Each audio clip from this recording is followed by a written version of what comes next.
ये जो है हम लोग का है दूसरा अध्याय है और इसमें हम लोग जो है रस के बारे में चर्चा करेंगे। तो सबसे पहले हम लोग जो है इसमें आखिरी में जो है प्रश्न है। पहले जो है हम लोग रस के बारे में जान लेते हैं। यहाँ से जो है प्रश्न शुरू है। तो पहले जो हम लोग रस के बारे में जानते हैं। पहले जो हम लोग रस की परिभाषा को देख लेते हैं। इसकी जो है परिभाषा को देख लेते हैं।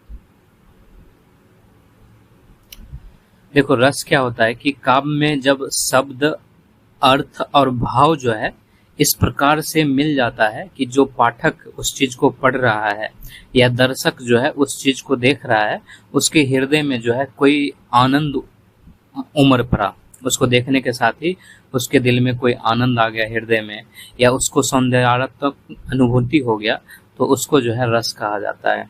यानी कि काव्य में जब शब्द, अर्थ और भाव इस प्रकार मिलते हैं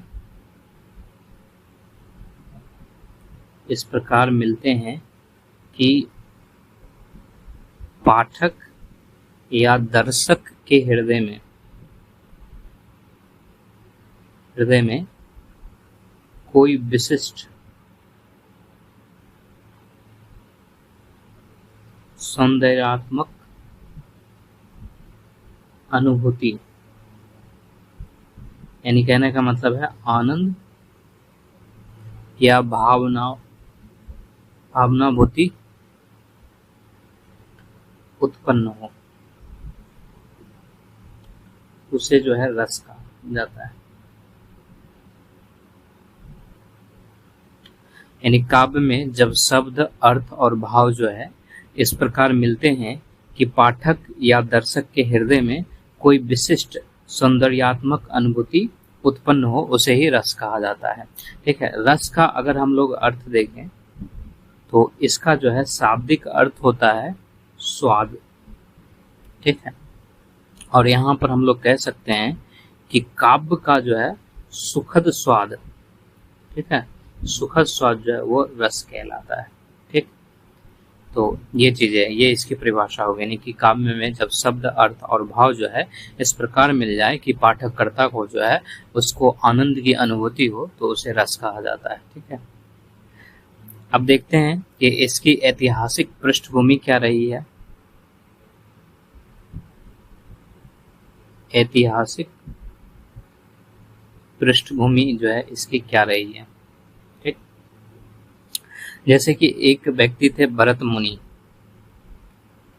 एक भरत मुनि, इन्होंने जो है नाट्य शास्त्र लिखा था। और नाट्य शास्त्र में ही इन्होंने जो है रस के सिद्धांत को व्यवस्थित किया था। रस के सिद्धांत को जो है व्यवस्थित किया था इन्होंने। ठीक। ठीक। यहीं से माना जाता है कि भरत मुनि के नाट्य शास्त्र से ही जो है रस के सिद्धांत जो है प्रकाश में आए। भरत मुनि के बाद भी बहुत सारे जो है मतलब व्यक्ति थे, जैसे कि एक आनंदवर्धन था। आनंदवर्धन, इन्होंने जो है आगे जाके ध्वनि सिद्धांत दिया। ठीक। इसी तरह जो है आगे जाके अभिनव गुप्त आया। इन्होंने जो है रस, ध्वनि और भाव की व्याख्या की, जो है व्याख्या की थी। ठीक है। यानी कि इसको और भी विस्तार रूप दे दिया। ठीक। तो ये इसकी जो है ऐतिहासिक पृष्ठभूमि हो गई। रस का सूत्र क्या है, यानी कि इसके जो है मुख्य घटक क्या हैं रस के। तो रस का जो है 3 मुख्य घटक होता है। ठीक। एक 4 भी ले सकते हैं। ठीक है। तो 4 मुख्य घटक होता है रस का। जैसे कि एक जो है अस्थाई भाव होता है। ठीक। एक जो है विभाव होता है। एक जो है अनुभाव होता है, ठीक। और इसी तरह से जो है एक संचारी या फिर जो है विकारी भाव होते हैं, ठीक। जैसे कि जो अस्थाई भाव है, अस्थाई भाव क्या होता है कि जैसे कि कोई भी व्यक्ति है, उस व्यक्ति में कुछ न कुछ मूल भाव होते हैं, यानी कि सारे व्यक्ति में, जैसे कि हम आप सब में जो है कुछ न कुछ ऐसे भाव होंगे जो सब में समान होगा, ठीक है। यानी कि किसी व्यक्ति का मूल भाव वो जो है अस्थाई भाव कहलाता है। और मूल भाव कहने का मतलब क्या है कि इसमें जो रति आएगा या रति होगा, वो रति जो है प्रेम का होगा, यानी कि सब में प्रेम का भाव रहता है, शोक का रहता है, ये सारे जो है अस्थाई भाव होते हैं। और अस्थाई भाव ही जो है ये रस का आधार भी होता है, ठीक है। रस का आधार भी यही होता है, इसी को अस्थाई भाव कहा जाता है। एक भाव जो है विभाव होता है।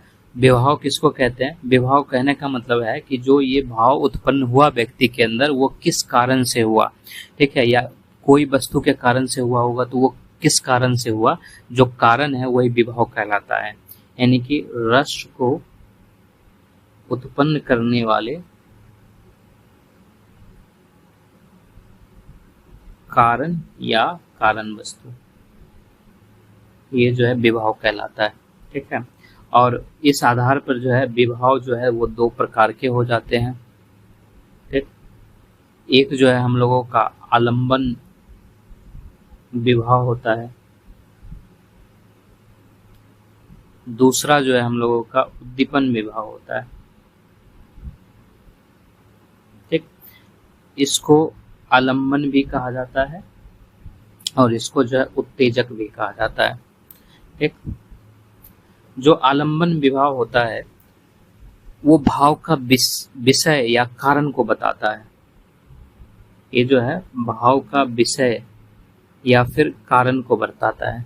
जैसे कि प्रेम का विषय क्या हो जाएगा, जैसे एग्जाम्पल के लिए प्रेम का विषय जो है प्रियता हो जाएगा, ठीक। तो ये जो है आलंबन विभाव हो गया। उसी तरह जो उत्तीवन विभाव होता है वो उत्तेजक होता है, यानी कि जो भाव को उत्पन्न करता है या प्रेरित करता है उसी को उद्दीपन विभाव कहते हैं। तो जो भाव को उत्पन्न या प्रेरित करता है, ठीक है, जिससे भाव निकल के आता है। जैसे कि अगर हम लोग कोई स्थिति को देखें तो हम मेरे अंदर कुछ कोई ना कोई भाव पैदा होगा, या फिर हम लोग किसी दृश्य को देखें तो हमारे अंदर कोई ना कोई भाव पैदा होगा, तो वो जो है उद्दीपन विभाव कहलाएगा, ठीक है। अब तीसरा जो है अनुभाव होता है, तीसरा अनुभाव होता है, इसको हम लोग यहाँ पे लिखते हैं। तीसरा जो है अनुभाव होता है। और अनुभाव क्या होता है? तो भाव की जो बाह्य अभिव्यक्ति है, ठीक है, भाव की जो बाह्य की अभिव्यक्ति है। जैसे कि कोई व्यक्ति जो है वो किसी विषय को देखा, ठीक है, या फिर मान लेते किसी दृश्य को देखा कोई व्यक्ति, तो उसके अंदर कोई ना कोई भाव पैदा हुआ। अब वो भाव जो है उसके चेहरे पर आएगा, ठीक है, तो वही अनुभाव कहलाता है।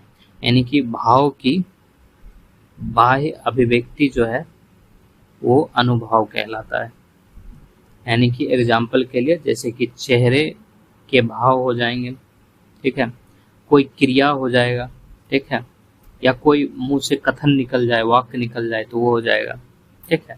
यानी सीधी तौर पर क्या कहा जा सकता है कि अनुभाव जो है वो दिखने वाला लक्षण होता है, दिखने वाला लक्षण होता है। और चौथा जो है संचारी या विकारी भाव है।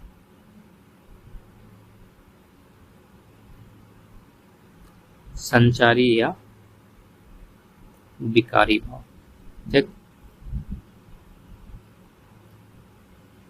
अब देखो हम लोगों ने देखा था कि एक अस्थाई भाव था, यानी कि जो सब मनुष्य में होता है, ठीक है।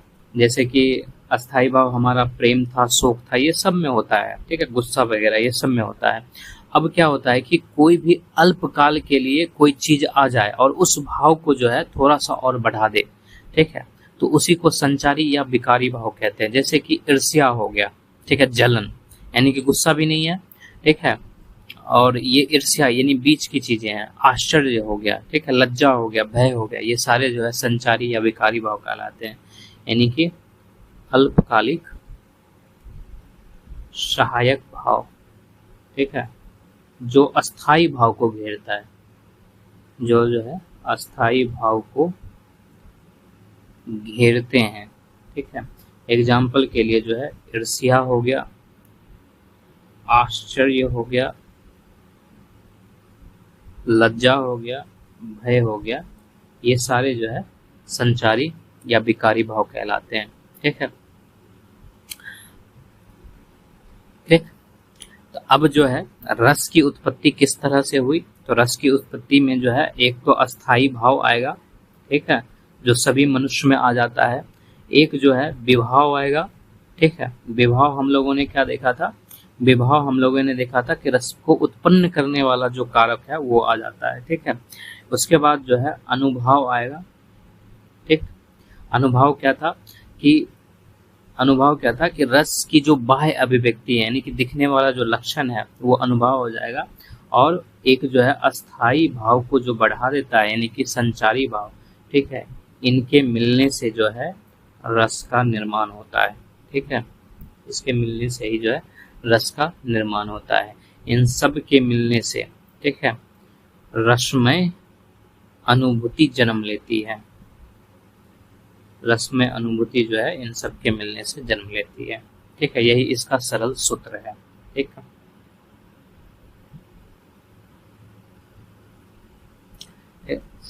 अब जो है एक चीज और चर्चा में रहता है, उसको नवरस कहा जाता है, ठीक है। यानी कि 9 प्रमुख जो है रस होते हैं, ठीक है, और उसके कुछ न कुछ जो है अस्थाई भाव होते हैं, अस्थाई भाव होते हैं, ठीक है। पहले जो है मतलब अगर शुरू में देखें यानी कि पारंपरिक रूप से देखें, पारंपरिक रूप से तो 8 ही रस होते हैं, ठीक है। बाद में इसमें जो है एक रस और जुड़ गया, शांत रस, और इनसे जुड़ने के बाद जो है ये 9 रस हो गया, ठीक है। तो 9 रस होते हैं। जैसे कि एक रस होता है श्रृंगार रस, ठीक है, श्रृंगार रस, ठीक। अब ये जो श्रृंगार रस है, ठीक है, इसका अस्थाई भाव क्या है, इसका अस्थाई भाव जो है, अस्थाई भाव यानी कहने मतलब रति क्या है, तो रति जो है इसका प्रेम है, ठीक है, और आनंद है, ठीक, आनंद है। और एग्जाम्पल के लिए जो है जो राधा कृष्ण के दृश्य होते हैं, ठीक है, राधा कृष्ण के जो दृश्य होते हैं, ठीक, वो जो है उसमें श्रृंगार रस हम लोगों को देखने को मिलता है, ठीक है। हमने रस का परिभाषा क्या बताया था कि काव्य में जब शब्द, अर्थ और भाव जो है इस प्रकार मिलते हैं कि पाठक या दर्शक के हृदय में कोई विशिष्ट सौंदर्यात्मक अनुभूति उत्पन्न हो, उसे रस कहते हैं, ठीक है। तो यहाँ पर जो श्रृंगार रस है, उस श्रृंगार रस में जो है जो अस्थाई भाव है यानी जो रति है वो प्रेम या आनंद का होता है, ठीक है। और ये जो है राधा कृष्ण के दृश्य में देखने को मिलते हैं, ठीक है। इसी तरह जो दूसरा रस है वो हास्य रस है, हास्य रस है, ठीक है। और इसमें जो अस्थाई भाव है, नाम से ही पता चलता है वो हंसी होगा, ठीक है, या हास्य होगा, यही है, ठीक। इसी तरह जो है एक करुणा होता है, ठीक है, इसको करुण रस कहा जाता है, करुण रस। और इसमें जो अस्थाई भाव है वो जो है शोक का होता है, दुख का होता है, करुणा का होता है, ठीक है। और इसमें जो दृश्य हम लोगों को देखने के मिलते हैं वो वियोग का दृश्य हम लोगों को देखने को मिलता है, बिछड़ने का, ठीक है। चौथा जो है वो रौद्र रस होता है, ठीक है, रौद्र रस होता है। और ये रस में जो है यानी कि अस्थाई भाव क्रोध का हो जाता है, अस्थाई भाव जो है वो क्रोध का हो जाता है, ठीक है। इसमें जो है जो दृश्य हम लोगों को देखने को मिलेंगे वो युद्ध का दृश्य देखने को मिलेगा, ठीक। इसी तरह जो है एक वीर रस होता है, वीर रस में जो अस्थाई भाव होता है वो साहस का होता है। इसमें जो अस्थाई भाव होता है वो या तो उत्साह का होगा या साहस का होगा, ठीक है, बहादुरी का हो सकता है, ये रहता है। और इसमें जो है जो दृश्य देखने को मिलेंगी वो जो है वीर गाथाएं मिलेंगे, ठीक है। इसके अलावा रणभूमि की बातें होंगी जहाँ पर बहादुरी दिखाने का मतलब बात आता है। इसी तरह छठा रस जो है वो भयानक रस है, ठीक है, भयानक रस है। और इसमें जो अस्थाई भाव होता है, अस्थाई भाव होता है वो भय का होता है, यानी दृश्य जो है वो डरावनी बनेगी, स्थिति जो है वो डरावनी प्रकट होगी, यानी डरावनी स्थितियां जो है यहाँ पर आती हैं। इसी तरह जो है एक रस जो है विभत्स रस होता है, ठीक। और विभत्स रस में जो है घृणा जो है अस्थाई भाव बन जाता है। इसमें जो है अस्थाई भाव जो है वो घृणा का होता है, अरुचि का होता है, ठीक है। और जो दृश्य बनेंगे वो दृश्य जो है घिनौने होते हैं, ठीक है, या फिर अप्रिय दृश्य होते हैं, अप्रिय दृश्य होते हैं, ठीक है। इसी तरह एक रस जो है अद्भुत रस होता है, अद्भुत रस होता है जिसको विस्मय रस भी कहा जाता है, विस्मय रस भी कहा जाता है। और इसमें जो अस्थाई भाव है, अस्थाई भाव वो अचरज का होगा, यानी कि आश्चर्य का होगा, या फिर विस्मय का होगा, यानी। और इसमें जो दृश्य होते हैं वो चमत्कार के दृश्य होते हैं जो आदमी को आश्चर्य में डाल देता है, ठीक है, वो सारे यहाँ पर दृश्य प्रकट होते हैं। इसी तरह एक आखिरी जो है वो है होता है शांति रस या शांत रस उसको कहते हैं, ठीक है।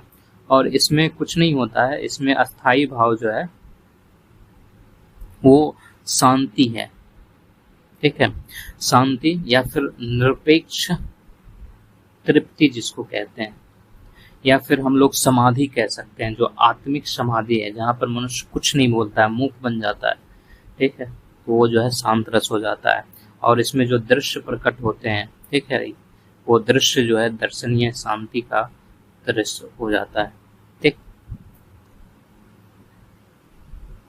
ठीक, अब जैसे कि हम लोग अगर एग्जाम्पल लें इन सब में, ठीक है, कुछ एग्जाम्पल हम लोग लेते हैं। जैसे कि अगर हम लोग कालिदास की रचना को देखें, कालिदास, ठीक है, इसके नाटक को या काव्य को देखें, इसमें हम लोगों को श्रृंगार रस भी देखने को मिलता है, ठीक है, विस्मय रस भी देखने को मिलता है, ठीक है। जैसे एग्जाम्पल के लिए हम लोग जो है अभिज्ञान शकुंतलम की बात कर सकते हैं, अभिज्ञान शकुंतलम, ठीक है। इसमें जो है श्रृंगार रस और विस्मय रस दोनों होता है, ठीक है। अगर हम अपने महाकाव्य की बात करें, ठीक है, महाकाव्य जैसे महाभारत वगैरह, ठीक है, या इतिहास की बात करें, ठीक है, तो उसमें जो है हम लोगों को वीर रस भी देखने को मिलता है, ठीक है, रौद्र रस भी देखने को मिलता है, और मतलब कहीं कहीं पर हास्य भी मिलता है, जैसे कि लोक कथा हो गया, ठीक है, लोक कथा हो गया, तो उसमें जो है हास्य रस देखने को मिलता है, ठीक है। घृणा का भी रहता है, तो यानी कि विभत्स रस भी देखने को मिलता है, ठीक। अब बार बार चीजें ये आ रही है कि एक जगह शब्द आ रहा है भाव का और एक जगह शब्द आ रहा है रस, यानी कि दो शब्द आ रहे हैं, एक रस आ रहा है और दूसरा जो है भाव आ रहा है। तो इसमें अंतर क्या है, इसको हम लोग देख लेते हैं। जो भाव है, ठीक है, भाव जो है एक मानसिक अवस्था है, ये मनोमानसिक अवस्था है, ठीक है। जैसे इसमें जो है क्रोध हो सकता है, ठीक है, प्रेम हो सकता है, और भाव जो है ये व्यक्त किया जाता है, ठीक है, व्यक्त होता है, ठीक। और रस जो है, रस जो है ऊपर में हम लोगों ने डेफिनेशन से ही देखा था, ये जो है सौंदर्यात्मक स्वाद है, या फिर ये जो है सौंदर्यात्मक अनुभूति है, सौंदर्यात्मक अनुभूति है, ठीक है। और ये किसको मिलता है, ये जो है पाठक को मिलता है या फिर ये जो है दर्शक को मिलता है, ठीक, ठीक। तो तो हम लोग एक लाइन में ये भी कर सकते हैं कि रस जो है वो भाव के परिणामी आनंद की स्थिति है। रस जो है भाव के परिणामी आनंद की स्थिति है। ये हो गया, ठीक।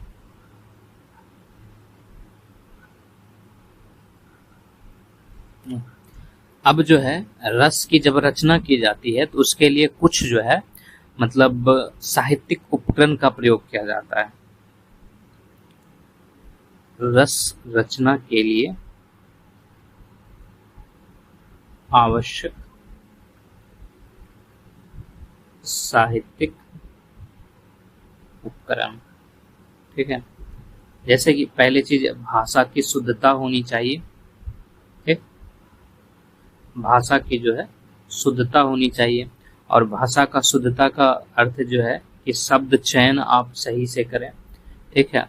उसमें छंद का प्रयोग सही से होना चाहिए, वाक्य रचना जो है वो सही से होना चाहिए, ताकि जो है वो देखने में यानी कि सुनने देखने में जो है एक सौंदर्यात्मक भाव जो है उत्पन्न हो। अलंकार का इसमें प्रयोग रहता है। हम लोगों ने पहले अलंकार ही देखा था। अलंकार का प्रयोग रहता है खासतौर पर उपमा हो गया, रूपक हो गया, ये सारे अलंकार से जो है इसके भाव को सजाया जाता है, ठीक, सजाया जाता है। इसके अलावा जो है इसमें ध्वनि कौशल का भी प्रयोग होता है, ताकि श्रोता को जो है सुनने में एक लय की अनुभूति हो, ठीक है, यानी कि उसको जो है अनुप्रास मिले, ठीक है, लय मिले।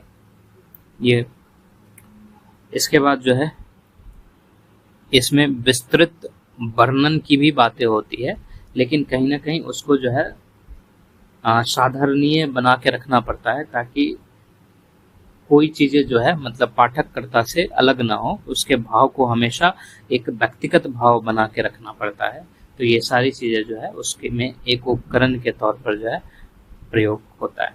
अब आखिर में देख लेते हैं कि ये सारी चीजें पढ़ने का क्या मकसद था, यानी कि रस का जो है महत्व क्या था, ठीक है। पहली चीजें जो है रस जो है वो काव्य की आत्मा है। एक कविता की जो है आत्मा रस है, यानी कि बिना रस के जो है कविता निरस नहीं निरस मतलब हो जाती है, ठीक है। बिना रस के कविता जो है वो निरस हो जाती है। दूसरी चीजें जब रस का प्रयोग रहता है तो ये पाठक या दर्शक के हृदय पर जो है गहरा प्रभाव छोड़ता है। ये जो है पाठक या दर्शक के हृदय में जो है गहरा प्रभाव छोड़ता है, ठीक है। और ऐसा कहा जाता है कि ये प्रभाव जो हमेशा संस्कारात्मक होना चाहिए, ठीक है, संस्कारात्मक होगा, ठीक है, और एक भावात्मक शिक्षा भी उसको प्राप्त होती है, ठीक है, शिक्षा भी प्राप्त होती है। तीसरी चीजें जो है साहित्यिक रचना का लक्ष्य भी हमेशा जो है रसो उत्पादन का होता है, ठीक है। जब कोई जो है साहित्य की रचना की जाती है तो उसका लक्ष्य भी जो है रसो उत्पादन का होता है, ठीक है, यानी कि सिर्फ सूचना नहीं देना है या तर्क नहीं करना है, एक स्वाद भी उसमें लेके आना है, ठीक है। तो ये जो है रस का महत्व हो जाता है, ठीक।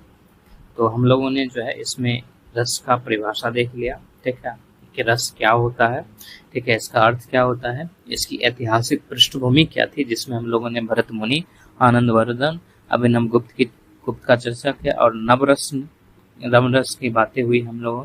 इसके सूत्र क्या है, घटक क्या है, ठीक है, रस का निर्माण कैसे हुआ है, ठीक है, श्रृंगार रस क्या है, हास्य रस क्या है, करुण रस क्या है, रौद्र रस क्या है, वीर रस क्या है, भयानक रस क्या है, विभत्स रस क्या है, अद्भुत रस क्या होता है, शांत रस क्या होता है, ये सब की चर्चा हम लोगों ने किया। इसके हम एग्जाम्पल जो हो सकते थे उनको देखें। रस और भाव में क्या अंतर होता है उसको हम लोगों ने समझा, ठीक है। रस रचना के लिए साहित्यिक उपकरण कौन कौन से हैं और रस का महत्व क्या है। अब हम लोग जो है प्रश्न पे आते हैं, ठीक। अब हम लोगों का जो पहला प्रश्न है, ठीक है, वो कहता है कि भरत मुनि के अनुसार कुल कितने रस माने गए हैं, ठीक है। तो अभी हम लोगों ने देखा कि रस जो है वो 9 प्रकार के होते हैं, ठीक है, 9 रस जो है माने गए हैं, ठीक है। तो हमारा आंसर जो है बी हो जाएगा, ठीक है। देखो 8 रस इसलिए नहीं होगा, ये जो 8 लिखा हुआ है, ठीक है, 8 रस इसलिए नहीं होगा क्योंकि भरत मुनि जो है 8 रस माने थे, ठीक है, भरत मुनि जो है, ठीक, वो 8 रस माने थे, लेकिन बाद में जाकर एक रस और जुड़ गया जो कि 9 रस हो गया, ठीक, ठीक है। इसके अलावा जो है 10 रस होता नहीं है, 11 होएगा नहीं, ठीक है।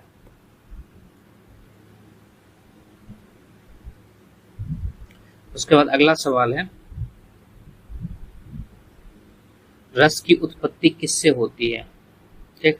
तो हम लोगों ने देखा कि रस की उत्पत्ति जो है, सबसे पहले रस की उत्पत्ति के लिए ऐसे तो ये चारों चीजों, मतलब ये तीनों जो है जरूरी है, लेकिन रस की उत्पत्ति के लिए सबसे पहला जो मूल आधार है, यानी रस का जो आधार है जिस पे रस की उत्पत्ति होती है, वो अस्थाई भाव है, ठीक है।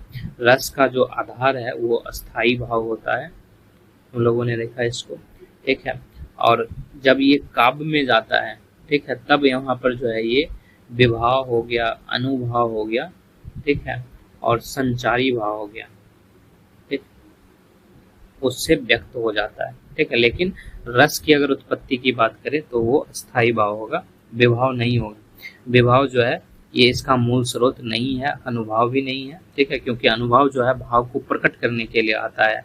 संयोग जो है इसका संबंध जो है प्रेम रस से है, ठीक है, प्रेम रस से है, ये रस का स्रोत नहीं है, इसलिए ये भी नहीं होगा, आंसर हमारा अस्थाई भाव होगा, ठीक, क्योंकि ऊपर में था, हम लोगों का ऊपर में था ये जो है रस का आधार है, अस्थाई भाव जो है रस का आधार है, इसी से रस की उत्पत्ति होती है। उसके बाद जो अगला प्रश्न है कि हिंदी साहित्य में जो है रस का अर्थ क्या है, ठीक है। तो हम लोगों ने देखा हिंदी साहित्य में रस का अर्थ जो है वो सौंदर्य का अनुभव करना है, ठीक है, सौंदर्य का अनुभव करना है, ठीक। स्वाद जो है ये रस का सामान्य अर्थ होता है, ठीक है, ये जो है सामान्य अर्थ है किसका, रस का, ठीक।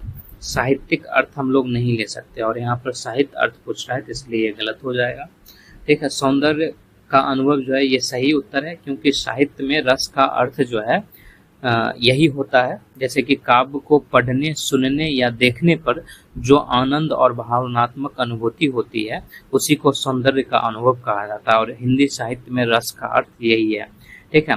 कविता का प्रकार जो है रस नहीं है, ठीक है, रस जो है कविता का प्रकार नहीं है, बल्कि कविता के भावनात्मक तत्व का नाम जो है रस होता है, ठीक है। भाषा की शैली जो है उससे भी रस संबंधित नहीं है, तो हमारा आंसर बी हो गया। उसके बाद अगला प्रश्न है, रस सिद्धांत किसके द्वारा प्रतिपादित किया गया, ठीक है। तो रस सिद्धांत जो है वो भरत मुनि के द्वारा प्रतिपादित किया गया था, ठीक है। और भरत मुनि ने कौन सा लिखा था, नाट्य शास्त्र जो है उन्होंने लिखा था, ठीक है, उसी में उन्होंने जो है रस सिद्धांत दिया था, रस सिद्धांत दिया था। कालिदास जो है ये महान कवि थे, इन्होंने रस सिद्धांत का प्रतिपादक नहीं किया, ठीक है। पाणिनि जो है ये व्याकरणाचार्य थे, ठीक है, इन्होंने व्याकरण लिखा था, ठीक। और भवभूति जो है ये नाटककार थे, ठीक। तो इसलिए रस सिद्धांत किसके द्वारा प्रतिपादित किया गया, तो भरत के द्वारा प्रतिपादित किया गया। अगला है, रस के मुख्य कितने भेद माने जाते हैं, तो हमने बताया था रस के जो है 9 भेद हैं, यानी कि 9 रस हैं, यानी कि सी हो जाएगा, ठीक है, ठीक। इसके बाद अगला प्रश्न है, श्रृंगार रस का अस्थाई भाव क्या है, तो श्रृंगार रस का अस्थाई भाव क्या है, श्रृंगार रस में जो है आनंद की बातें थी, ठीक है, प्रेम की बातें थी, ठीक है, और ये जो है सारी रति में था, ठीक है, तो आंसर बी हो जाएगा, ठीक। हर्ष जो है ये हर्ष जो है ये हास रस का हिस्सा है, ठीक है। करुणा जो है ये करुण रस का हिस्सा है, और भय जो है भयानक रस का हिस्सा है, ठीक है। तो रति जो है ये श्रृंगार रस का हिस्सा हो जाता है। अगला है, हास रस का अस्थाई भाव क्या है, तो हास रस का जो है अस्थाई भाव जो है वो हर्ष है, ठीक है, इनके ऊपर में जो था ये हर्ष, ठीक है, ये जो है हास्य रस का अस्थाई भाव होता है, ठीक है, तो आंसर ए सही होगा, ठीक है। उपहास जो है ये हास्य का कारण बन सकता है, ठीक है, लेकिन इसका अस्थाई भाव नहीं है, ये भाव नहीं है। आनंद जो है हम लोगों ने देखा था श्रृंगार रस की बातें हैं, ठीक है, तो ये उसका हो जाता है। उल्लास जो है ये भी जो है हर्ष से संबंधित है, लेकिन मतलब उल्लास की बातें जो है दूसरे में रहती है, तो हमारा आंसर जो है हर्ष हो जाएगा इसमें। अगला प्रश्न है करुण रस का अस्थाई भाव क्या है? तो करुण रस का जो है अस्थाई भाव जो है वो क्रोध नहीं होगा, भय नहीं होगा, घृणा नहीं होगा, शोक होगा, ठीक है। शोक जो है करुण रस का अस्थाई भाव है, क्योंकि करुण रस जो है ये दुख, ठीक है, संवेदना इसको मतलब उत्पन्न करता है, ठीक है, और इससे जो है शोक उत्पन्न होता है, ठीक। जैसे क्रोध जो है ये रौद्र रस का भाव है, भय जो है ये भयानक रस का भाव है, घृणा जो है ये विभत्स रस का भाव है, ठीक, इसका भाव है। उसके बाद अगला प्रश्न है रौद्र रस का अस्थाई भाव क्या है? तो रौद्र रस जो है ये क्रोध को दर्शाता है, ठीक है, तो आंसर ए सही हो जाएगा, ठीक है। जैसे कि जो उत्साह रस है, ठीक है, ये वीर रस का भाव है, ठीक है, घृणा जो है ये विभत्स रस का भाव है, रति जो है ये श्रृंगार रस का भाव है, ठीक। उसके बाद अगला है वीर रस के कितने भेद माने जाते हैं? ठीक है, तो वीर रस के जो है 4 भेद माने जाते हैं, ठीक, और ये हमने नहीं बताया था ऊपर में। वीर रस के 4 भेद कौन कौन है? जैसे एक दानवीर होता है, ठीक है, एक जो है दयावी होता है, यानी उससे अधिक दयालु नहीं, एक जो है युद्धवीर होता है, ठीक है, एक जो है धर्मवीर होता है, ठीक। दानवीर जो है जो अपना कुछ नहीं देखता, सब कुछ समर्पण करने के लिए तैयार रहता है, दान में देने के लिए तैयार रहता है। दयालु मतलब अपने शरीर को खत्म कर दे, लेकिन फिर भी दयालुता कम नहीं होती है। युद्धवीर युद्ध में कौशल को लेकर, और जो धर्म को सर्वोपरि मानता है वो धर्मवीर होता है, तो आंसर जो है हमारा 4 हो जाएगा। ये जो सारे जो है वीर रस के भेद हैं, ठीक है, और वीर रस के जो है कुल 4 भेद माने जाते हैं, ठीक है। अगला है भयानक रस का अस्थाई भाव क्या है? तो भयानक रस का अस्थाई भाव जो है भय है, ठीक है, डर है, ठीक, तो ए नंबर आंसर होगा, ठीक है। जैसे शोक जो है ये करुण रस का भाव है, घृणा जो है ये विभत्स रस का भाव है, क्रोध जो है, क्रोध किसका है? ये रौद्र रस का भाव है। अगला है विभत्स रस का अस्थाई भाव क्या है? विभत्स रस का अस्थाई भाव जो है ये घृणा है, ठीक है, आंसर सी हो जाएगा। क्रोध के लिए रौद्र रस है, भय के लिए भयानक रस है, शोक के लिए जो है करुण रस है, ठीक। अगला है अद्भुत रस का स्थायी भाव क्या है? तो अद्भुत रस का स्थायी भाव जो है विस्मय है, ठीक है, आश्चर्य, ठीक, यानी ए नंबर आंसर होगा। आनंद किसका है? आनंद जो है वो सुख का भाव है, ठीक है, और हर्ष जो है वो हास्य का है, और भय जो है भयानक का है। उसके बाद बोलता है शांत रस का अस्थाई भाव क्या है? शांत रस का अस्थाई भाव जो है वो करुणा नहीं होगा, शोक नहीं होगा, निर्वेद होगा, ठीक है, घृणा भी नहीं होगा, ठीक, घृणा भी नहीं होगा। करुणा जो है वो करुण रस हो जाएगा, शोक जो है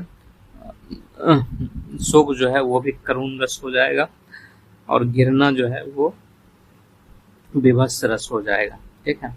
निर्वेद का अर्थ जो है वैराग्य होता है, ठीक है, वैराग्य होता है, ये शांति का भाव है, ठीक, इसलिए ये शांत रस में जाएगा।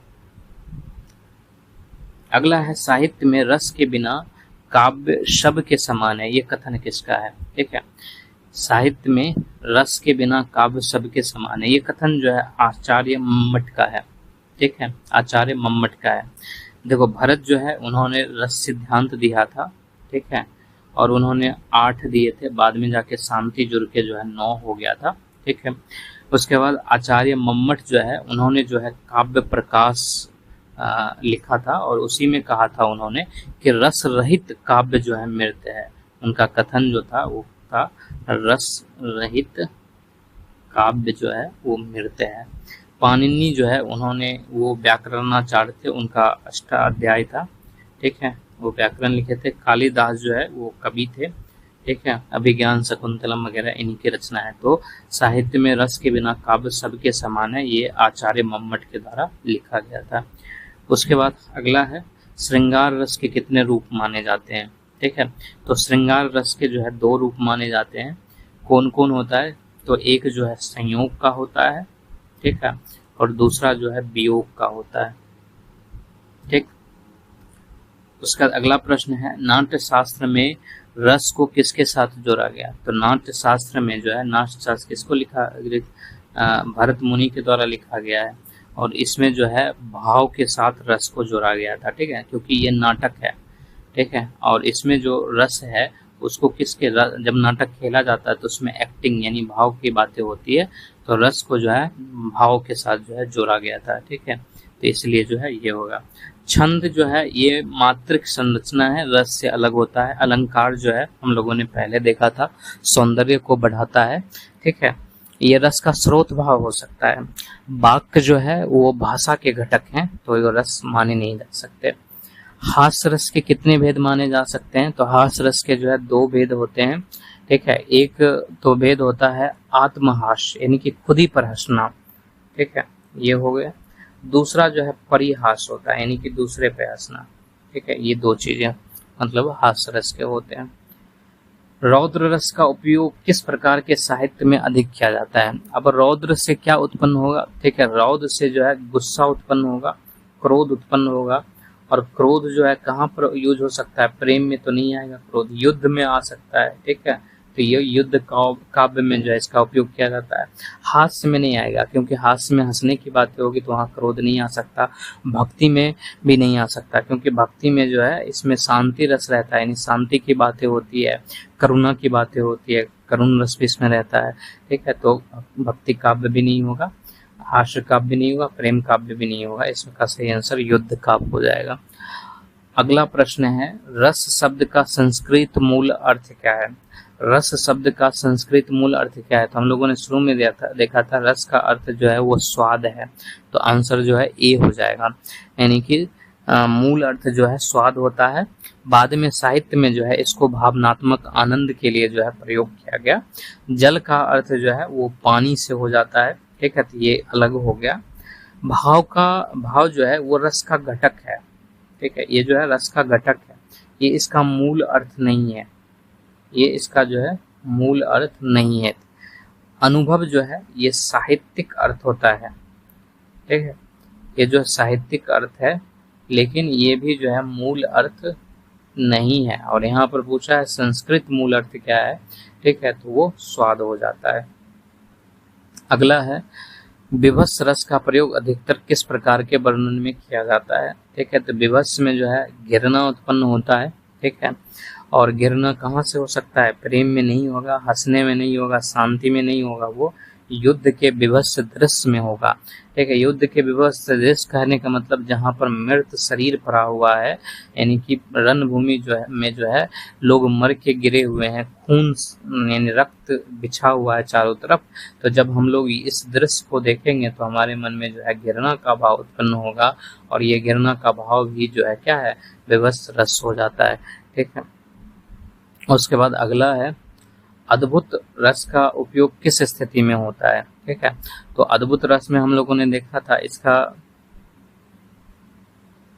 अद्भुत रस में हम लोगों ने देखा था कि इसमें जो है आश्चर्य की बातें होती है, ठीक है, आश्चर्य की बातें होती है, या फिर ऐसी चीजें जिसके बारे में हम लोग नहीं जानते हैं वो सामने आ जाता था, हमको आश्चर्य लगता है, तो वो जो है अद्भुत रस कहलाता है। अब युद्ध का क्रोध में तो आश्चर्य होगा नहीं, इसमें तो घृणा आ सकता है, रौद्र आ सकता है। अज्ञात और आश्चर्यजनक दृश्य ये सही हो सकता है। हास्यपूर्ण घटना में हास्य रस आएगा, दुखद घटना में करुण रस आएगा, ठीक है। तो हमारा आंसर जो है अज्ञात व आश्चर्यजनक दृश्य हो जाएगा, ठीक है। बस यही 20 प्रश्न थे, ठीक है।